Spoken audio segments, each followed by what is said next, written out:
Hello everyone, आज हम chapter 4 start करेंगे। इससे पहले हमने 3 चैप्टर्स पढ़ लिए थे और आज हमारे चैप्टर का जो नाम है वो है रेशो एंड प्रोपोर्शन। अब रेशो एंड प्रोपोर्शन के बहुत सारे सवाल हर एग्ज़ाम में तकरीबन आ जाते हैं। तो सबसे पहले इसका मैं आपको कॉन्सेप्ट पढ़ाऊँ। इसका कॉन्सेप्ट क्या होता है बेटा? अब देखिए बेटा, ये है रेशो, ये है प्रोपोर्शन। रेशो की जो डेफिनेशन होती है बेटा, ये होती है कंपेरिजन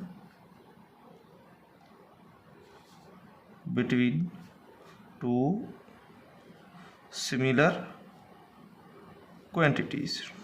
ठीक है बेटा।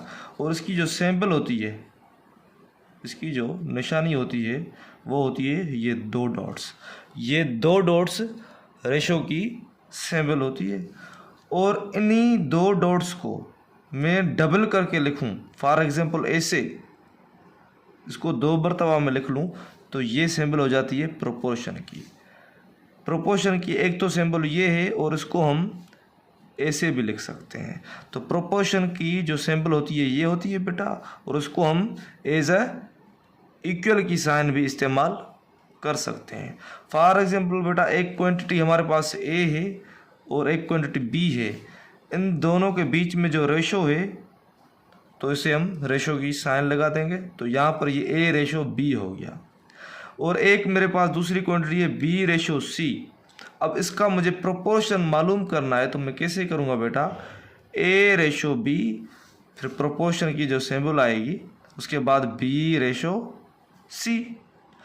अब एक और चीज़, ये बेसिक टर्म्स बेटा अगर आप सीख गए तो आपको आसानी होगी। एक और चीज़ आप याद रख लीजिएगा, तो ए रेशो बी जो है और ये जो बी रेशो सी है, इनको हम ऐसे भी लिख सकते हैं बेटा। ए रेशो बी है तो इसको मैं ए अपान बी भी लिख सकता हूँ। उसके बाद ये जो प्रोपोर्शन की सिंबल है इससे हम इक्वल भी लिख सकते हैं, यहाँ पर इक्वल आ गया।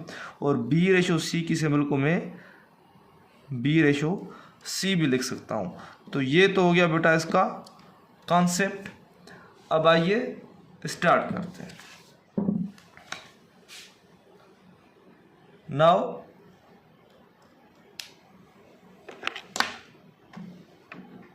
नाउ बेटा क्वेश्चन नंबर फर्स्ट करेंगे। इफ़ 100 रेशो 250, और ये प्रोपोर्शन की सिंबल मैंने अभी आपको बताया 250 रेशो एक्स। अब यहाँ पर मीन और एक्सट्रीम का कॉन्सेप्ट चलेगा। इजी लैंग्वेज में अगर आपको बताऊं कि ये जो बाहर वाली क्वांटिटीज़ हैं ये आपस में हम मल्टीप्लाई करवाएंगे, और ये जो अंदर वाली क्वांटिटीज़ हैं इनको हम आपस में मल्टीप्लाई करवाएंगे। अगर मैं इनको लिखूं, देखो 100 को जब x से मल्टीप्लाई करवाएंगे तो 100 x आ जाता है। ठीक है। और प्रोपोर्शनल की सिंबल को मैंने अभी आपको बताया एज अ इक्वल भी इस्तेमाल कर सकते हैं। यहाँ पर आ गया इज इक्वल्स टू 250 को 250 से हमने क्या कर दिया बेटा? मल्टीप्लाई करवा दिया। ये x यहाँ पर हमें बेटा ये x मालूम करना है, तो 100 यहाँ पर मल्टीप्लाई कर रहा है, उधर जाके क्या करेगा बेटा? डिवाइड करेगा। x इज इक्वल्स टू ये 250 इंटू 250 अपान में 100। ये ज़ीरो के साथ क्या? ये ज़ीरो के साथ क्या? अब ऊपर बचा 25 इंटू 25। इनको जब हमने सॉल्व किया बेटा तो हमें क्या मिला बेटा? 625। Option number B is correct. Now question number 2 करेंगे बेटा।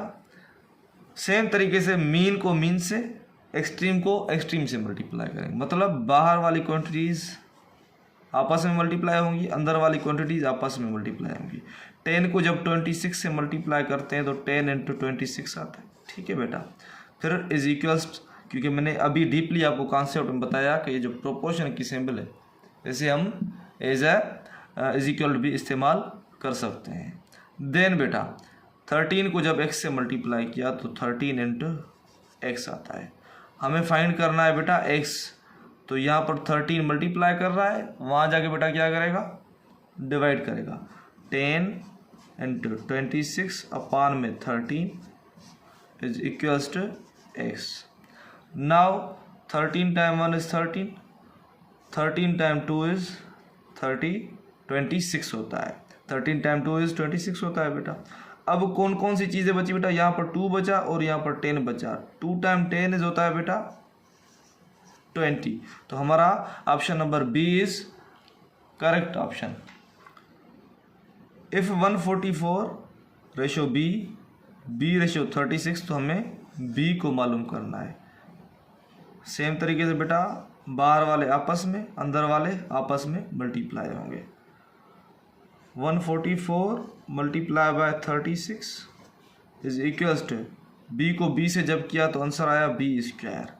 लेकिन मुझे क्या चाहिए, जस्ट बी चाहिए। तो मैं क्या कर दूंगा बेटा, यहाँ पर अंडर रूट लगा दूंगा, यहाँ पर भी अंडर रूट लगा दूंगा। अब क्या होगा, ये रूट इस स्क्वायर से कैंसिल हो जाएगा, तो यहाँ बचा जस्ट बी। और रूट में कौन कौन सी क्वांटिटीज़ बची बेटा, 144 इंटू 36।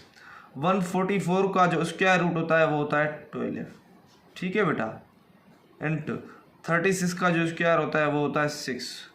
तो इन दोनों को जब मैं मल्टीप्लाई करवाऊंगा तो मुझे आंसर मिलेगा 72। Option number C is correct. ये आप खुद करें। Thank you.